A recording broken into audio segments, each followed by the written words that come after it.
Ah, ja, ja. Hallo, Bernd. Jawohl, ja.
Oh, hello everyone.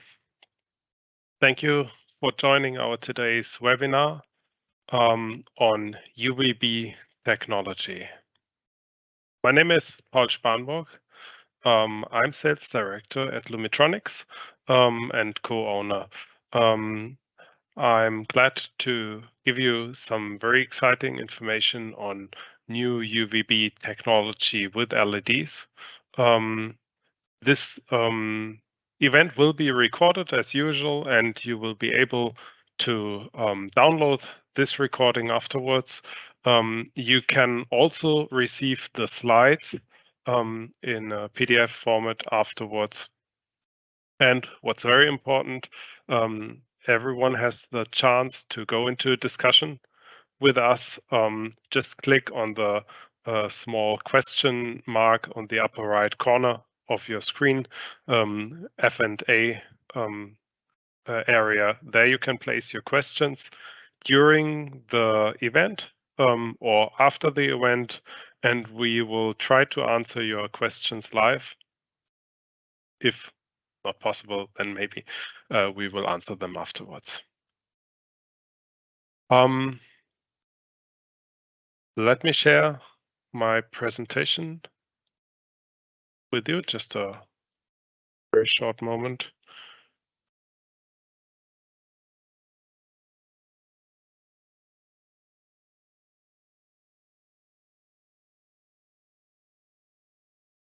You should be able to see the presentation now.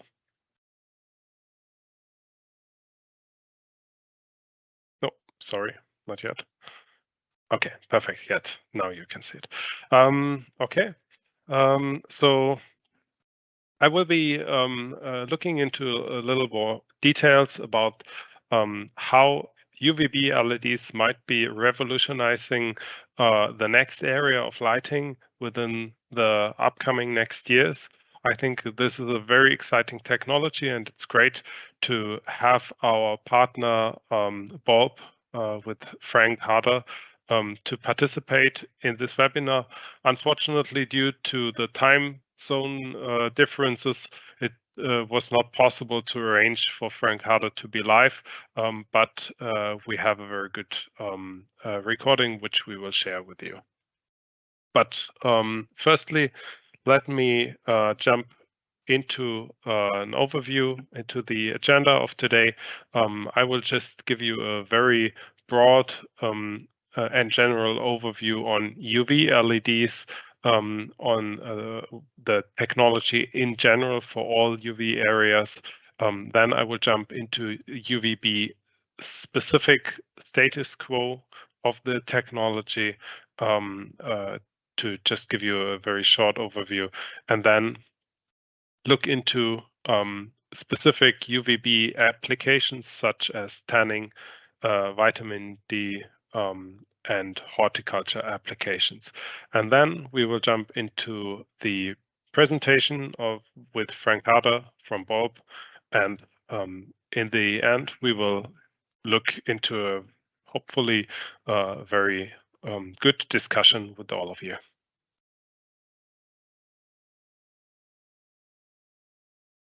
So for UV light, we're talking about a wavelength from 200 to 400 nanometers in general, from 200 to 280 nanometers UVC, 280 to 315 UVB, what we're talking about today specifically, and then 315 to 400 nanometers for UVA.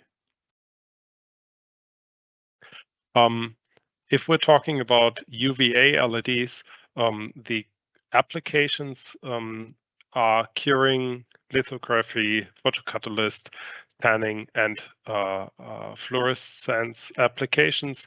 There might be also many more with smaller industrial impact. The technology is very mature. We have a very flexible power level, which can range from a few milliwatts to many kilowatts optical output. We have a very high efficiency, which can reach up to 65%, and even a little more. and we can see a very high power density if needed in the application, which can reach 100 watt per square centimeter. The market is pretty saturated already with LED technology. LED has a high market penetration of an estimated 50% or more. The component cost is already pretty low, or very low, with $1 per watt. That is optical watts, not electrical. So it is kind of a established technology, and there are actually only a few applications which will be designed newly without using LEDs at the moment in UVA area. UVB, in contrast, is mainly used for applications in the area of tanning, vitamin D production, and horticulture. There are also very relevant photocatalytic applications at the moment, but which might be small niche applications in the future. Technology is in a very early stage. We do have a pretty flexible power level, but by far less flexible than for UVA. It might range from a few milliwatts, but only up to several watts in a system stage. The efficacy is growing with more than 5% now, and we can reach a good power density with up to approximately 10 watts per square centimeter in absolute maximum, but that is far less than for UVA technology. The market we see is that there is a very low market penetration for LED technology, which should be less than 1% at the moment, and there's a pretty high component cost of approximately maybe around $150 per optical watt. But these numbers will be dramatically changing in the near future. For UVC technology, the status is similar, maybe a little bit more developed than for UVB technology. The applications, surface disinfection, air disinfection, water treatment, whereas water treatment is still the least one with a actual LED impact. The technology is very similar to the UVB technology. You can reach growing efficacy of currently 5 to maybe 7%, which will be growing even more in the future. And the market penetration is pretty low, and component cost is still high, but not just as high as for UVB technology. I'll not go into detail with UVC applications anymore. There is a lot to say about it, but we have done several webinars on this topic before. So if you're interested to get to know some more about UVC technology with LEDs, please just download one of our previous webinars, and I think that will help you a lot. So let's jump into our today's main topic, UVB technology. We are only looking at a wavelength of 280 to 315 nanometers, so precisely more or less at the wavelength very much around 300 nanometers. For applications, we see currently tanning to be one of the most widespread applications for UVB technology. Vitamin D production is a growing topic, which is already industrialized in many areas, but not using LEDs naturally at this moment. Light therapy is also a relevant topic, and horticulture is of growing interest also for UVB light. The technology is dominantly focused on classical light technologies, which might be fluorescent tubes or other classic technologies which emit UVB, but usually also emit a lot of other light besides UVB light, and only have an efficacy of around 5% or even less, looking only at the UVB technology part of the light. Then we have the classical problems with those classic light sources, like on-off cycling is only possible in a very tight limit. You cannot easily switch these light sources on or off. They usually contain glass, which might be critical to the application, specifically talking about food production applications. And those light sources contain mercury, and there is a very strong push from legislation to prohibit use of such classical products in the future. And we see that maybe within the next 5 to 10 years, a total ban on such classic products might be expected.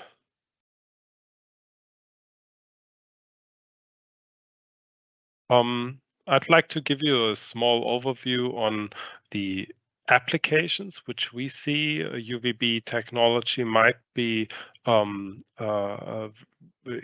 used for with LED light. To just give you an overview on the impact this light technology will have on all of us. So one technology which is already in use very widely is panning beds, where specific UVB tubes are being used for the panning process. Then we see that for horticultural applications, UVB light might have a very big impact in the future.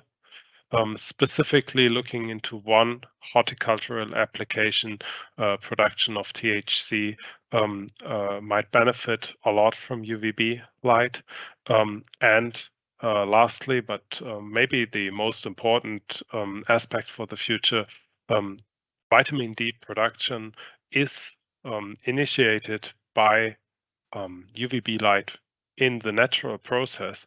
And since many people suffer from a vitamin D deficit right now, this might be the biggest future impact for UVB lights, specifically for LED technology.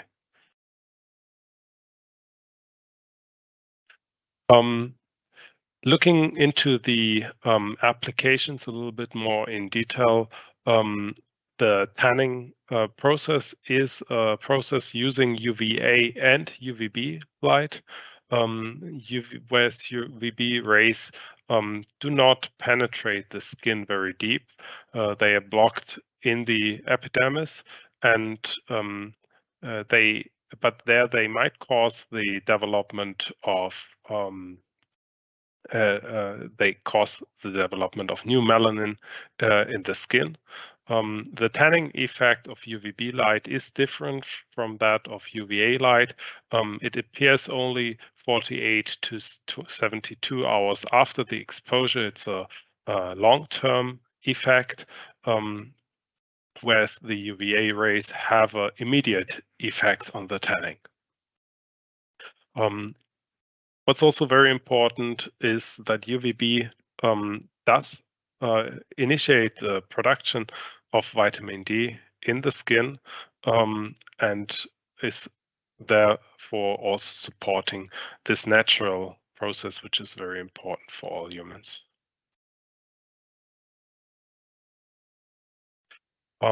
Secondly, next to the vitamin D production in the skin, which might be very important due to tanning or light therapy in general, we see that vitamin D production can also be done in the food production and not only in the skin.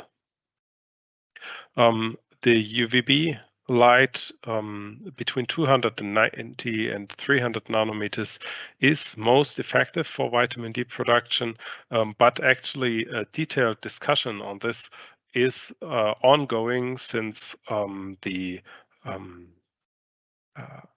CIE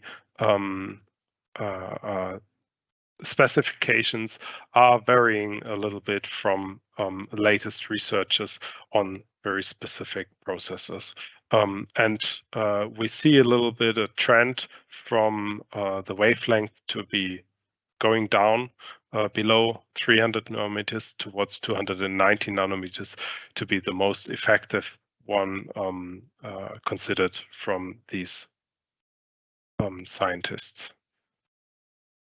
Production of vitamin D in milk is possible with the same processes, and also production in other food might be possible and might generate a great benefit towards these products in the economy. It is very important to really know in detail what you're doing when working with vitamin D, especially when exposing it directly to the skin, because UVB light can create melanomas, and maximum radiation levels must not be over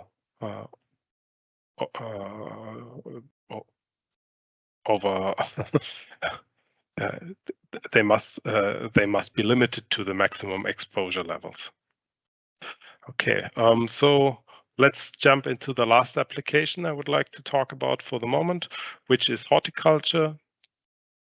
UVB light stimulates the production of secondary metabolites such as flavonoids, terpenoids, and phenolic compounds. It gives an increased disease resistance by activating production of different compounds within the plant. It can increase the stress adaptation by stimulating the synthesis of antioxidants, and it can enhance the aroma and other wanted compounds, such as, for example, THC in plants. So not only the white light or sometimes blue and red compounds of the light are important to create the biomass, but also the quality of the plants needs to be considered in horticultural applications, and UVB light is strongly considered to be a very major impact for the quality of horticultural products. So this is what I'd like to give you an overview on.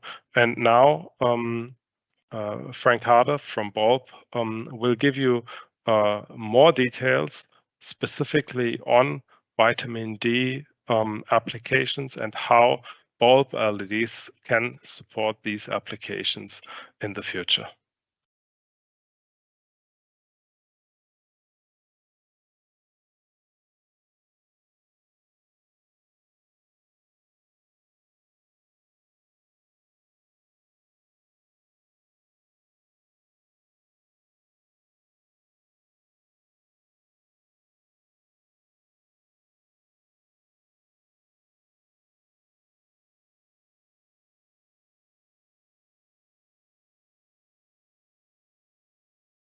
We cannot hear anything yet. Just give us a moment. to see if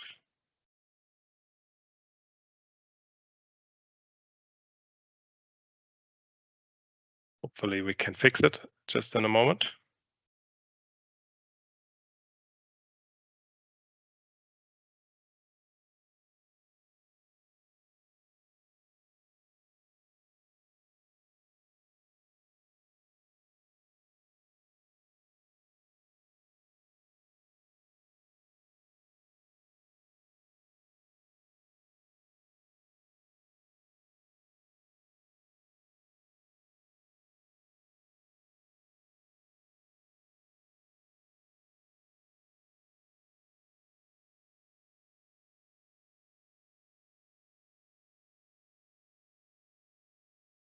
Sorry, we do have a technical problem with the sound right now.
I'm trying to solve the problem right now from my side, and Peter, a colleague of mine, is trying to do the same thing.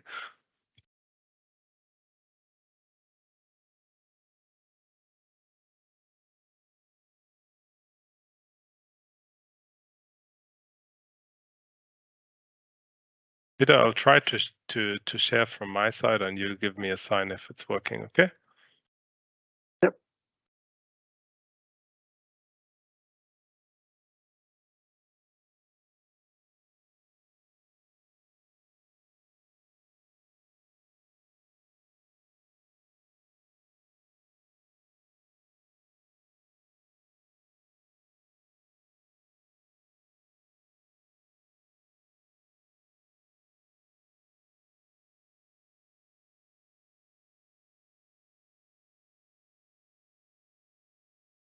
No, you cannot hear the sound?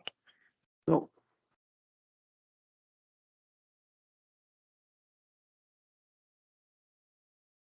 That's a little bit strange, sorry.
Yes, so I think we will choose a different version. So then I will show you the presentation and try to give you the input from my side. I might not do it just as well as Frank is able to do it, but you will be able to download also the presentation from Frank with his original comments after the presentation. And I will just give you the presentation from my side in the meanwhile.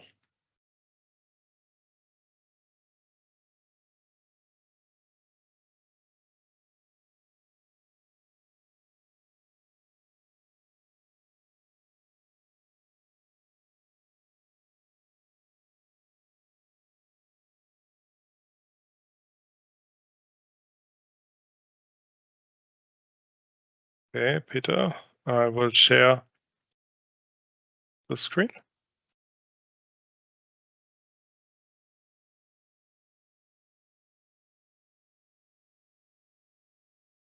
Okay, you can see the presentation, I guess. Great. Yes. No. Then let me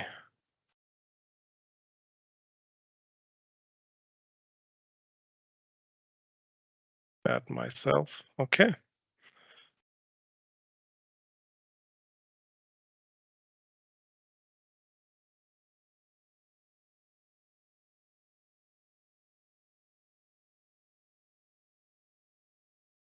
Okay. Just a moment. I still have to organize myself a little bit.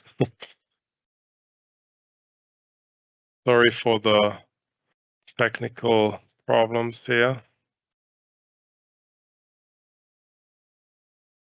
Sometimes it's a little difficult.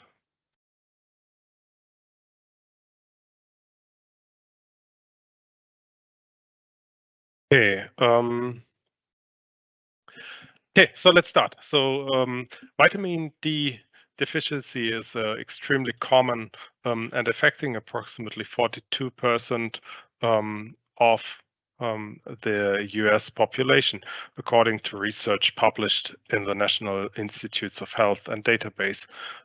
Because of this, some researchers across the globe have referred to vitamin D deficiency as invisible epidemic, sorry. According to University in Nebraska, Lincoln University, most people with vitamin D deficiency are asymptomatic. However, if you're exhausted, your bones hurt, your muscles weakness or mood changes, that is an indication that something may be abnormal with your body. Symptoms of vitamin D deficiency may include fatigue, not sleeping well, bone pain or achiness, depression feelings, and many more. If these symptoms sound familiar, it may be time to see your doctor. They may do a blood test to check your vitamin D levels to see if they are within normal range.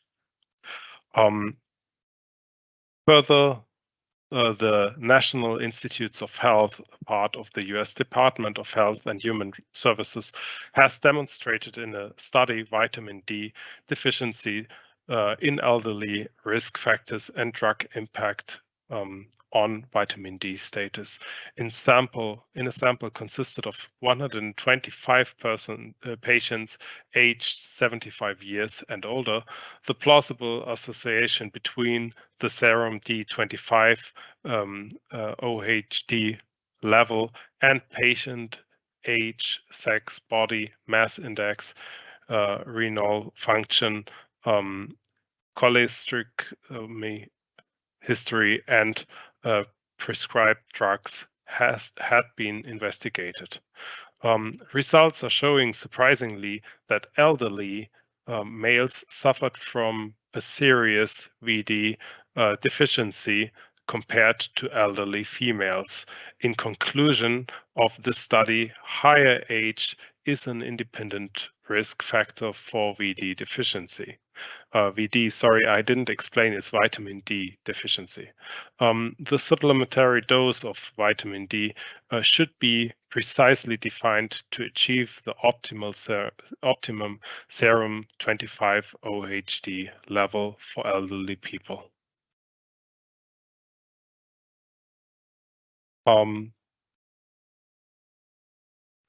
So the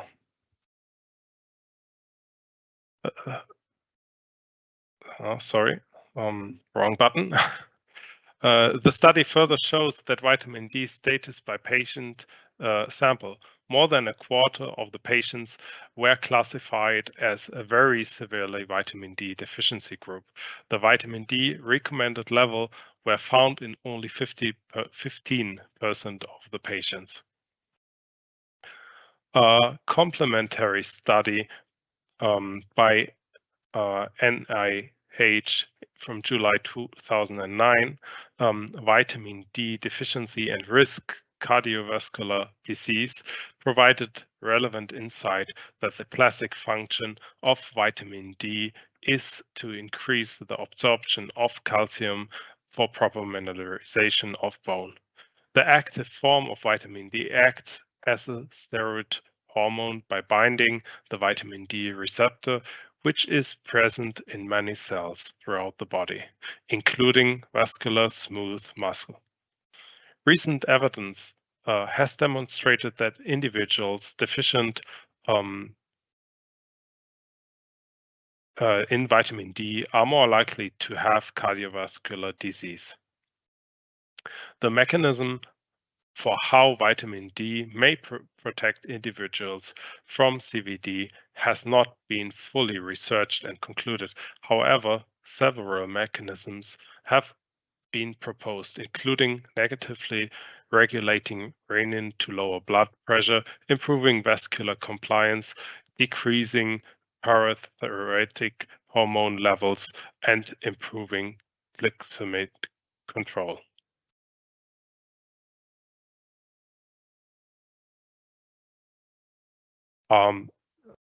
Just a moment. Next slide. As described earlier, 1/3 of human adults have low 25 OHD levels. 85% of elderly suffer from partially severe vitamin D deficiency, which is causing bone loss and heart diseases. To combat vitamin D deficiency, there are three paths. First, to get vitamin D from food. There are many different food like fish, trout, tuna, egg, beef liver, and so on, which you can consume. Secondly, there is the intake of vitamin D supplement. Over-the-counter vitamin D3 supplements include COD liver oil. The recommended dietary allowance of vitamin D for young adults is 600 international units.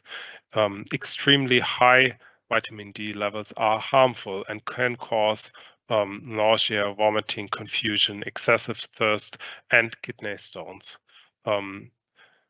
Cystic fibrosis and short bowel syndrome patients are unable to absorb vitamin D from the diet, and those are frequently found to be severely vitamin D deficient.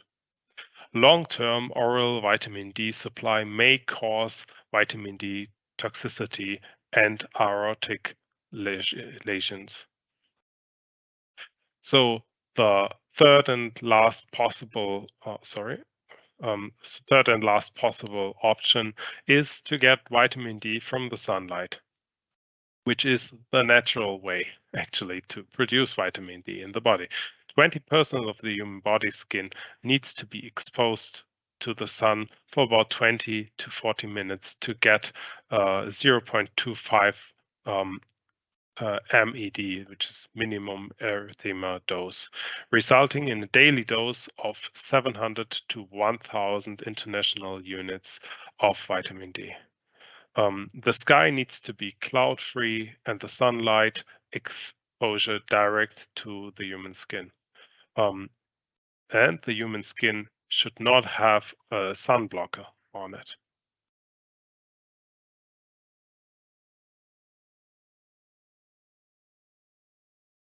Just a moment. A little.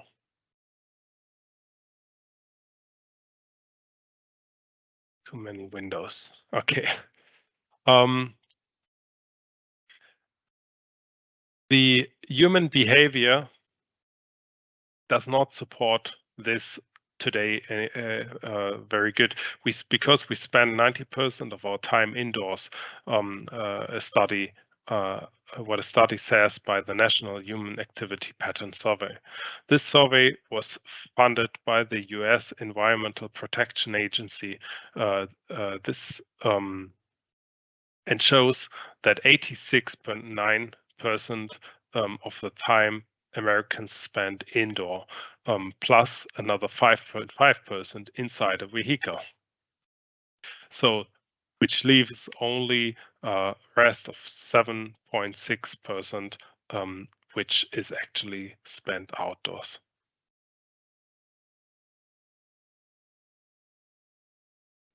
This nurtures the thesis that we can simply not get enough sunlight for vitamin D production, given our habits, especially post-COVID area. We have decided to stay inside, and when we get outside, we usually protect us from the elements such as heat, cold, sunlight, rain, or any other environmental impact. Also, tight control of our daily nutrition, eating habits, and even getting the right vitamin D supplements might be difficult, given the statistics on global vitamin D deficiency with all risks involved, especially given the fact that supplements can have other harmful side effects. So, what is the solution to this? UVB photolight therapy. It's a treatment of vitamin D deficiency with UV light. Another study by the NIH treatment of vitamin D deficiency with UV light with the lights in patients with malabsorption syndromes has demonstrated that UV lamp that emits ultraviolet radiation similar to the sunlight and those produces vitamin D3 in the skin. It is an excellent alternative for patients who suffer from vitamin D deficiency due to fat malabsorption, especially during the winter month when natural sunlight is unable to produce vitamin D3 in the skin. Such UV lamps are widely available for commercial home use and could potentially be prescribed by doctors to patients with CF or SBS.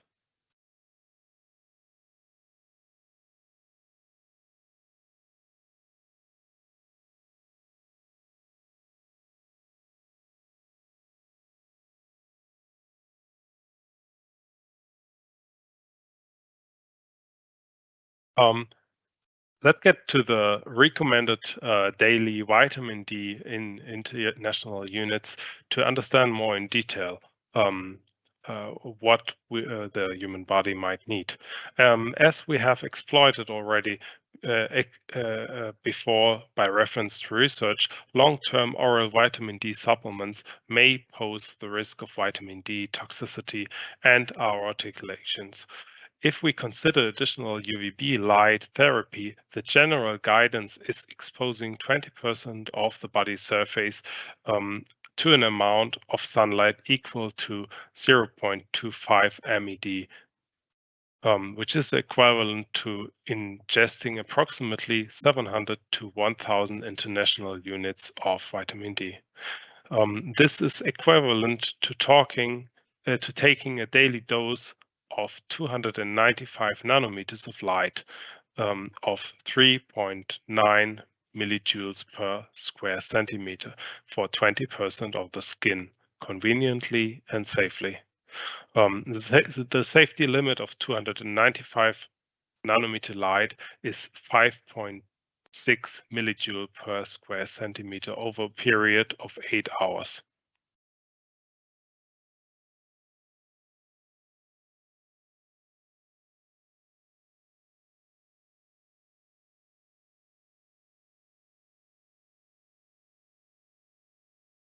So the best vitamin D conversion is to take a dose controlled 295 LED light.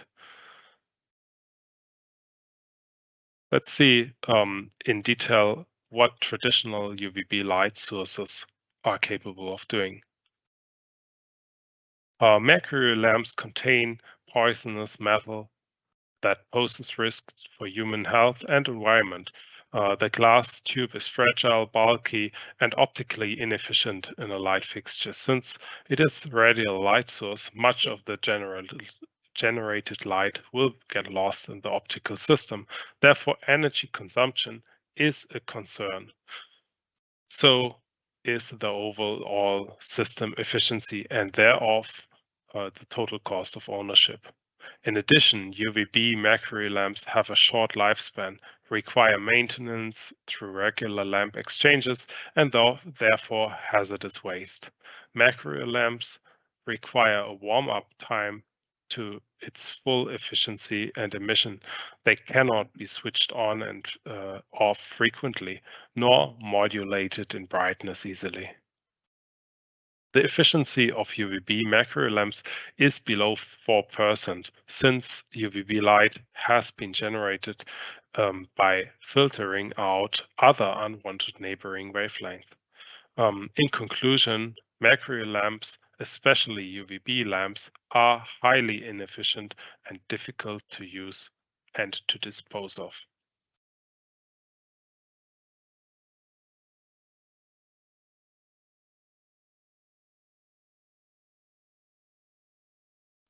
Our partner Bulb has recently released high-power, highly efficient UVB LEDs in industry-common SMD packages, such as 6060, to demonstrate the perfect match between the vitamin D required activation or action spectrum for human skin vitamin D production and the UVB LED emission spectrum. Also, it shows that natural sunlight has little photometrical energy in the 295 nanometer range, which results in longer time exposure needs by natural sunlight therapy.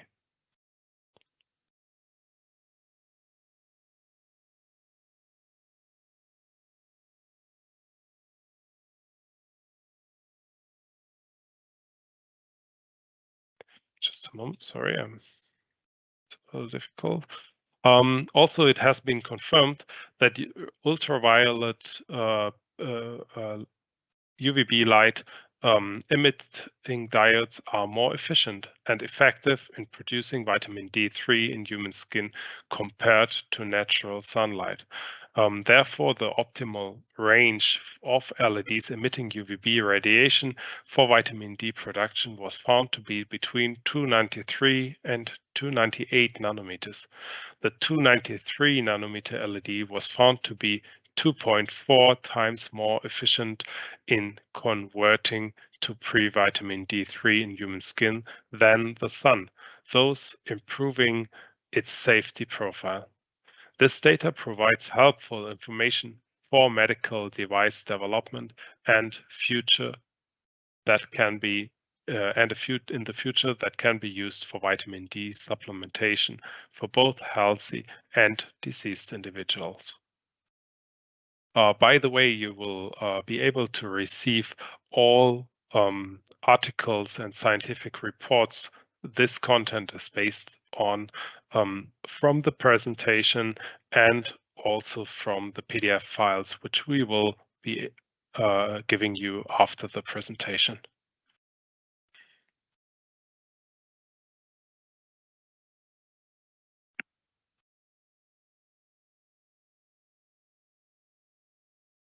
Bulb's narrowband 290 to 300 nanometer UVB LED demonstrates in mass production the world's highest wall plug efficiency of up to 10% from a single chip at a nominal current of 250 milliamps. It's providing a long life, robust performance of 10,000 hours, which means at L70, 70% of the light output will still be available after 10,000 hours of operation, and is available for sale already right now. You can directly inquire this component or system level modules from Lumitronics at any time.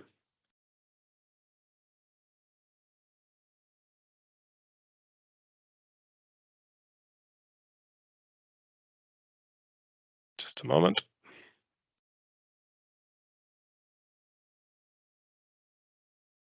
So looking at some, getting back to some application considerations, It is recommended to take a 295 nanometer light daily dose of 3.9 millijoule per square centimeter on 20% of a person's skin, in equivalent to an intake of 700 to 1,000 international units of vitamin D.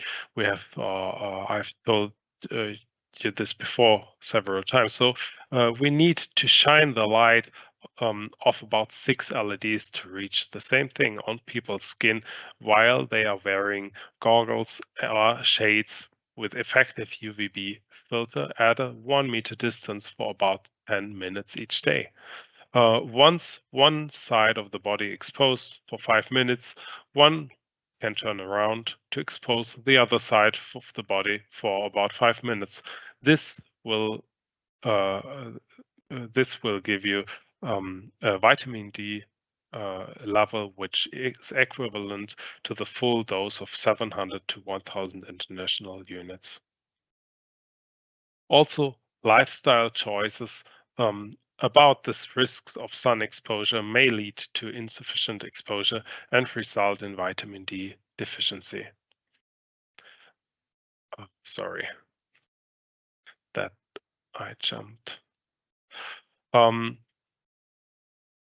So there are many applications in which we can consider using UVB LEDs from bulb to generate vitamin D production, as I've explained. That might, for example, be within a bathroom in mirrors or also in a light shower.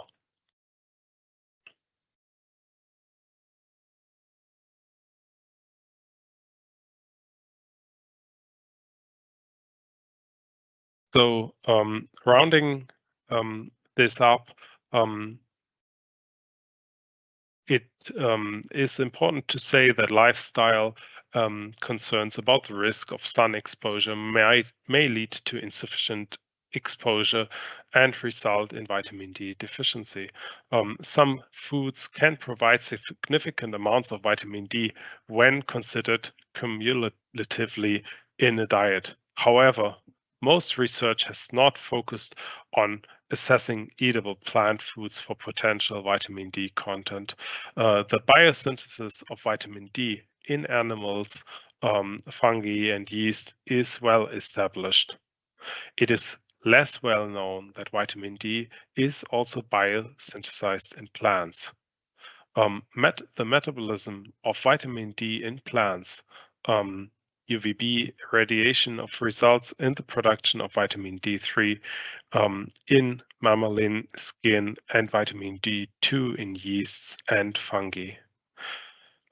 Both forms have been used as vitamin D supplements in food fortification.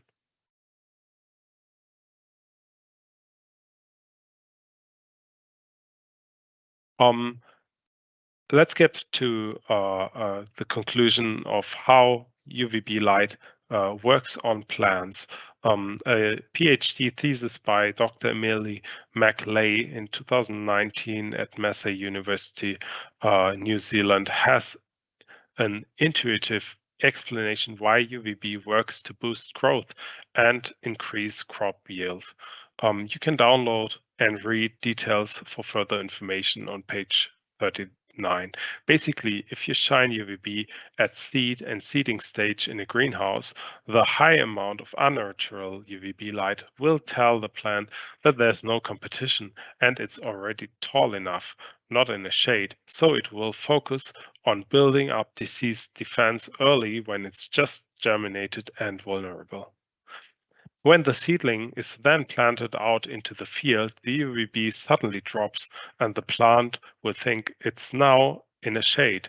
So the growth factors are programmed and boosted to grow much taller in order to get out of the shade. The UVB dosage to achieve this effect at seedling stage is high, about 10 kilojoule per square meter, equal to 1000 millijoule per square centimeter per day for a week.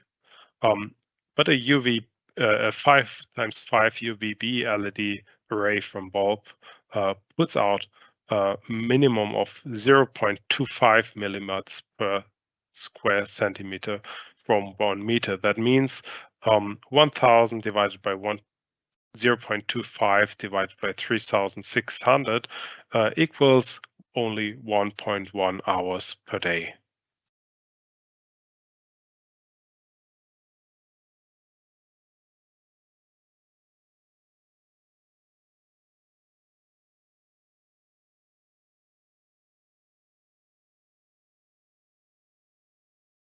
It is possible to enhance food quality and grow more uh, biomass using UVB light.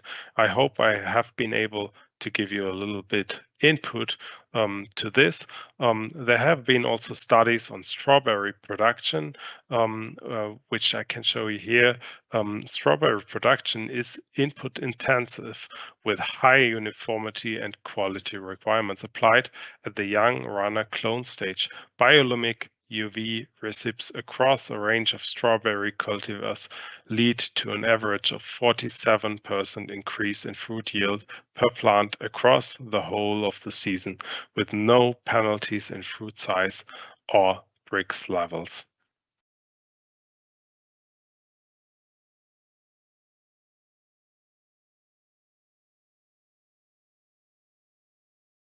Similarly, for row crops, the increased early seedling vigor can be substantially increased in soybean.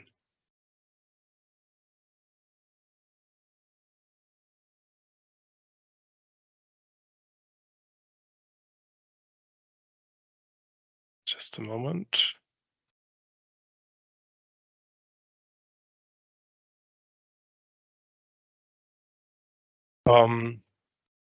We have many global challenges and a high responsibility and social impact for water, which UVB light can have, especially for water, food, and healthcare. I would like to get to the end of the ball presentation and give you the contact details of Frank Harder. Just a moment. Of Frank Harder, who will be able to also give you more details on all the discussed research and give you much more input than I have been able to give you. I'm sorry that this presentation has been a little bit of challenge for myself because I was just jumping into this presentation on very short notice, as you have noticed. I hope I have anyway been able to give you a little insight to the most important aspects. And further on, Mr. Frank Harder will be able to also give you a lot more details on all aspects. From our side, from Lumitronics, we are very happy if you will contact us in the future. If you are interested to test UVB LEDs for your applications, we will also be able to support you not only with the LEDs, but also with system level LED modules to make it more easy for you to get a fast step forward in UVB technology. So this is all of the presentation for the moment. You'll be able to download the presentation, and especially you will be able to download the presentation with the full comment of Frank Harder afterwards, which definitely is much better than I have been able to do it right now.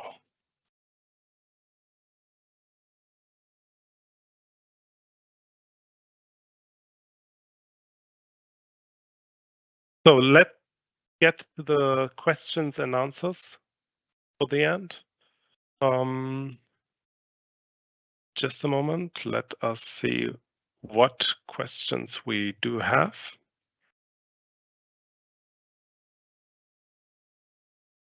Bernd Jene is asking, is a datasheet with detailed technical information about the bulb 295 nanometers UVB LED available? Yes, it is available, and we will gladly send it to you. If you send us an email, we can just forward it to you at any time. We will also supply this datasheet on our website publicly, so you can also download it from there at any time.